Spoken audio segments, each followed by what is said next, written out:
valo. Niin. Sepä se. Siis tää oli oikeesti.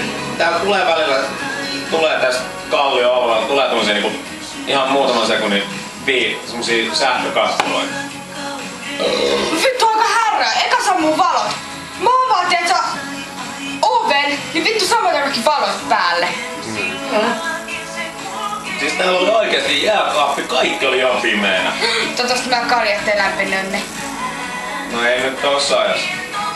Voi ne lämpinyt ne. Ei ne lämpene 5 sekunnissa. Joo.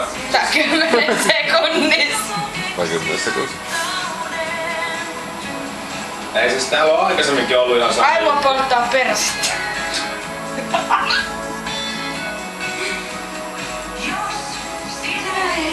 Eikö sä kuullut, kun Ismo sanoi, että katuvalotkin on pimeänä? Ei. Kun mä kuulin jotain, että puhuitte, niin mä luulin sen takia, että kun niinku valot katkes, että te teitte, tiiätsä, jotain, tehdään Jenille jäynä, vittu, kun se meni vessaan tai jotain, tiiätsä. Ei.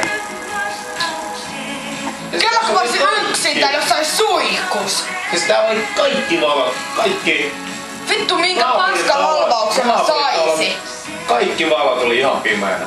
No mietin kun mä olisin yksin täällä vittu jossain suihkus, yhtäkkiä vittu katkos. Vittu mä saisin joku paskahalvauksen.